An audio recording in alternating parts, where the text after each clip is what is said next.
Hello viewers, welcome to brand new episode of Campus Eye. I'm Prajath Hegde. Let's have a look at this week's news.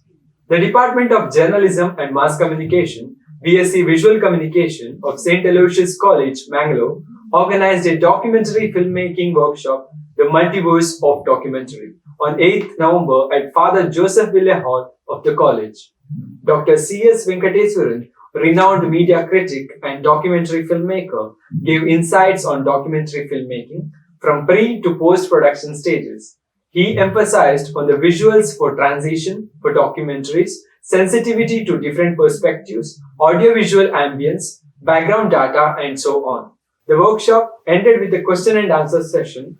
Father Melvin Pinto SJ, Director, Radio Sarang and AMET, Mrs. Shweta Mangalat, HOD, Department of Journalism and Mass Communication, faculties and students were also present.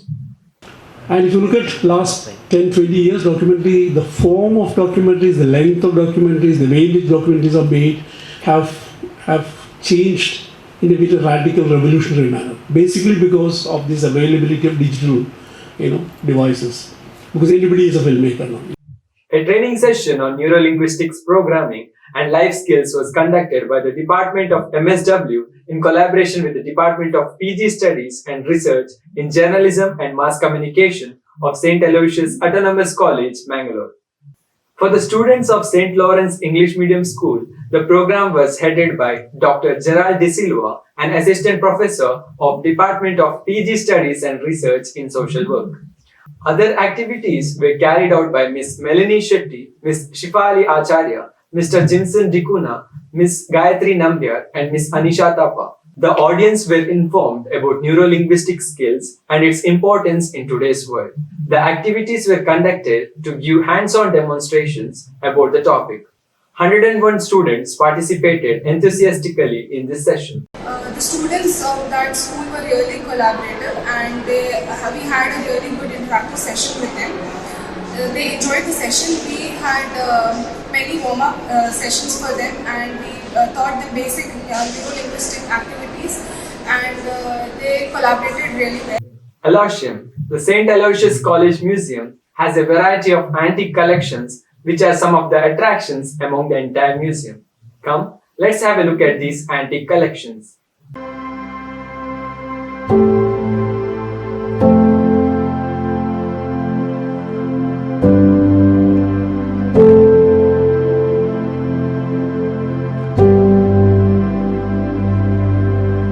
The St. Aloysius College Museum, Aloysium, was started in the year 1913. It is situated close to the St. Aloysius Chapel, which gives an easy access to the visitors. The museum has a main hall with 5 side halls. The main hall has 8 large showcases. All of those have a variety of displays like pieces of the Berlin Wall, articles from the Holy Land, bronze items, collection of lamps, collection of cameras from simple ones of the early times to modern electronic ones. One such attraction of the museum is the antique collections of St. Aloysius College. The antique collections of Aloysium consist of various interesting articles like the first generator which was installed in the college long before electric supply was introduced in Mangaluru, the first computer which was installed in the year 1986. The air conditioner, movie projectors, stencil duplicator, the compressor, rheostat, physical laboratory balance, inverted microscope, gas furnace burner and the duplicating machine which is used to prepare duplicates of documents were the other fascinating antiques. It's a nice museum. It has a solid collection of artifacts and here is the stamps gallery. There are other 4 galleries also.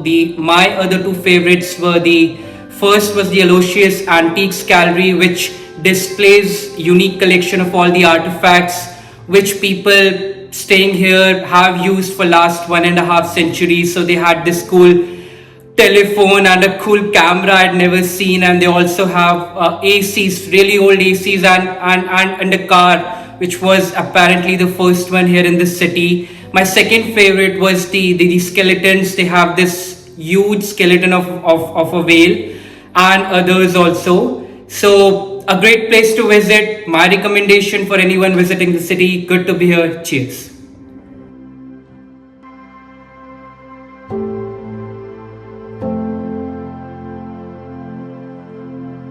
The Antiques in Aloysium is a good place to learn as well as witness the antiques which was used first in Aloysius College, and it is really mesmerizing to see the variety of collections in this era.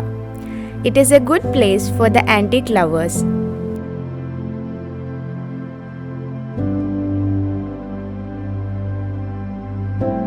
Lekshmi with camera person Anaswara for Team Campusai.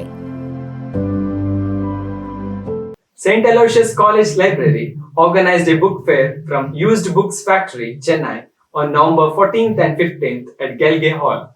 The book fair had collections of fictions, thrillers, horror, fantasy, non-fiction, children's books and more. It was open for students, staff and others for 2 days. Most of the books were best-selling, best-reviewed and imported from UK and US. There were books for sale with minimum 50 to 80% off. Also, one could pick any 3 books at Rs 299.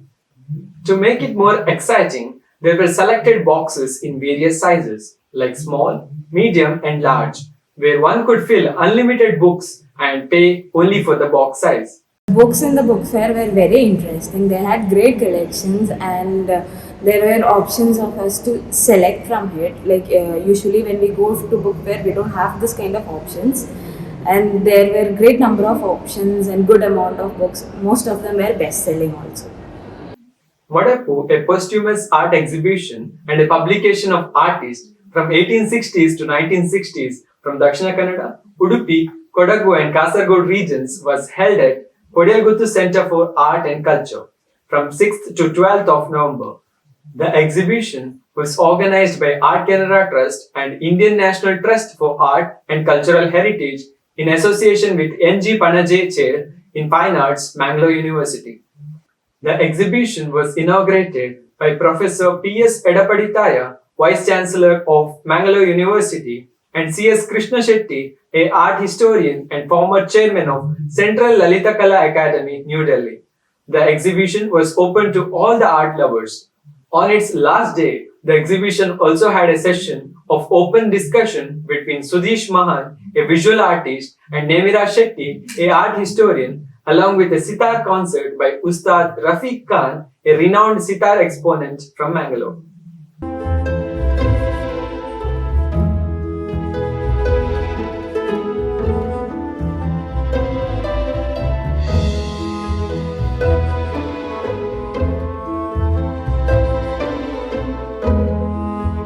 A haircutting salon, which has been in Mangalore for almost 100 years, is located at the heart of the city. Come, let's have a look at this place.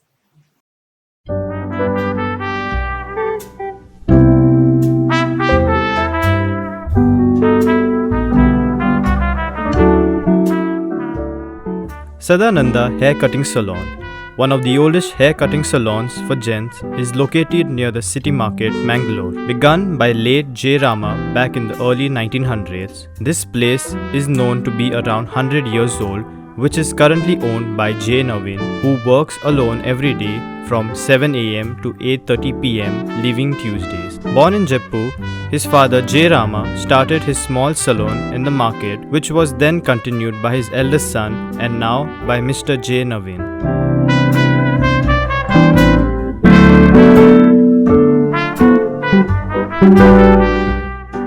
In total, it has been passed down for 3 generations. The unique structure and the location gives the salon a very vintage feel. Many gents hair cutting salons these days have pictures of different hairstyles by famous celebrities, most likely Zayn Malik, but this salon goes to show how old it is by having Arnold Schwarzenegger's picture on the wall as a haircut style.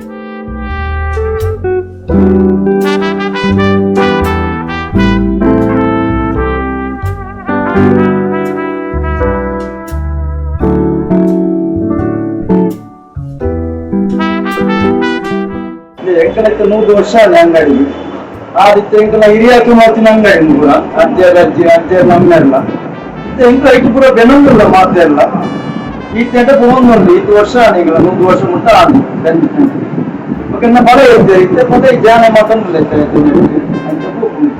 Sadly, as of this episode airing, you will not find this salon anymore as it has been demolished under Smart City project. Although the government has promised Mr. Naveen the same location once the Smart City project is complete, but there will not be any more remains of the old structure to call it once the oldest hair cutting salon of Mangalore, rather just memories of this place.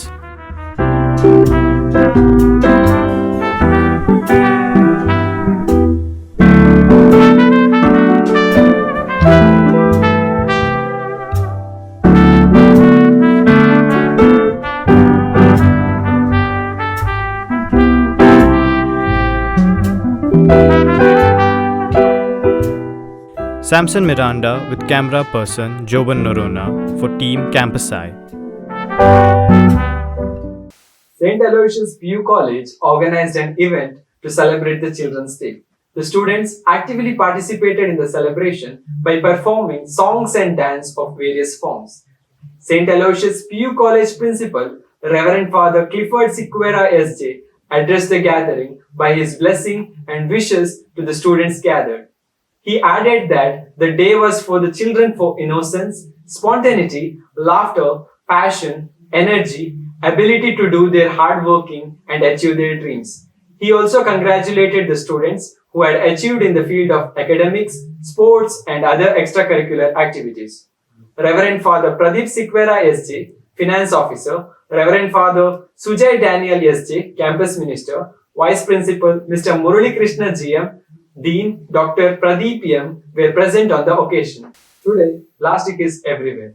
People endlessly use it just for their convenience. However, nobody realizes how it harms our planet. We need to be aware of the consequences so we can stop plastic pollution.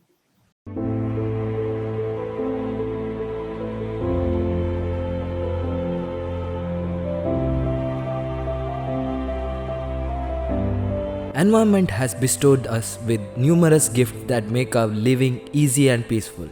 Unfortunately, these gifts are being exploited by humans. We humans, instead of being grateful to these beautiful gifts, we overuse the resources extremely and litter the environment without any concern.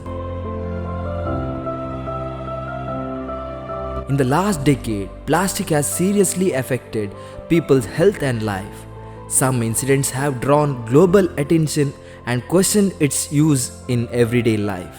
These have become one of the most commonly used substances and are seen everywhere these days, from supermarkets to homes. It is a non-biodegradable material, which is the reason why it does not leave the face of the earth.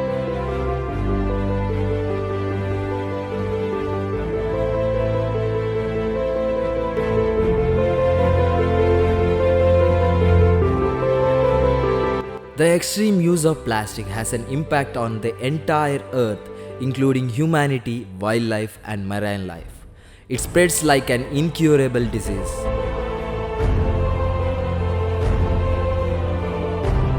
They contaminate our water bodies. Tons of plastics are dumped into the ocean every year. As it does not dissolve, they remain in the water, thereby hampering its purity.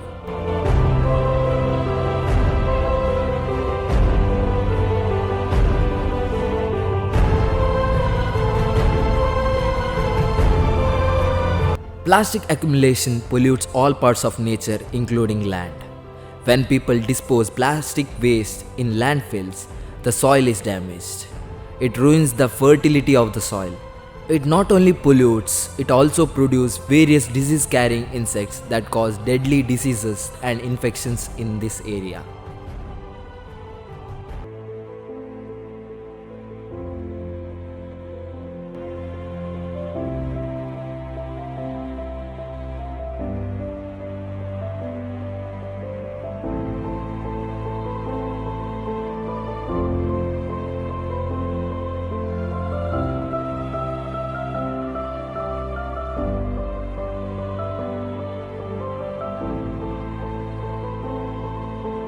Most importantly, plastic has been damaging to marine life the most. We can see all the plastic dumped all over the city, eventually ending up in the oceans. Aquatic animals mistake these waste in the water as food and they end up consuming it and die. Innocent animals are being killed because of these waste. This has also affected the livelihood of the fishermen.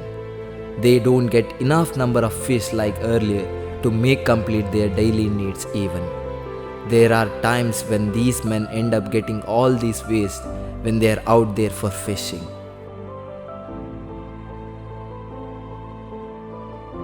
ಇಲ್ಲಿ ಮೊದಲೆಲ್ಲ plastic ಎಲ್ಲ ಬಿಸಾಡ್ತಿದ್ರು, ತುಂಬ ಗಲೀಜಿತ್ತು. ಇವಾಗ ಸ್ವಚ್ಛ ಭಾರತ್ ಬಂದ ಮೇಲೆ ಇಲ್ಲಿ ಯಾರು plastic ಎಲ್ಲ ಹಾಕೋದಿಲ್ಲ. ಇಲ್ಲಿ ಧೋನಿಯವರು ಕೂಡ ಚಹಾ ತಿಂತಂದರೆ ಎಲ್ಲಾದರೂ ಪ್ಲಾಸ್ಟಿಕ್ ಅಲ್ಲಿ ಡಬ್ಬಿಯಲ್ಲಿ ಹಾಕ್ತಾರೆ, ಮತ್ತು ಕಸ ಎಲ್ಲ ಇಲ್ಲಿ ತಂದು ಹಾಕ್ತಾರೆ.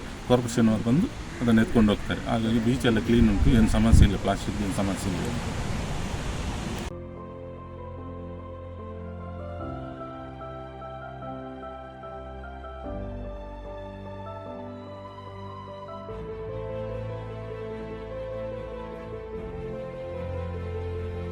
We all need to be aware of the harmful effects plastic is having on our lives, and therefore we need to take important steps to prevent it. We should start using alternatives like cloth bags and paper bags instead of plastic bags. When we buy plastic, we have to make sure we reuse it. Amal Shefeek with camera person Keerthan, Samson and Prajath for Team Campus Eye.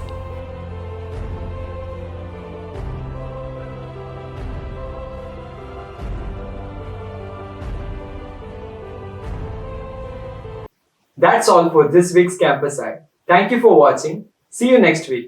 Until then, stay tuned.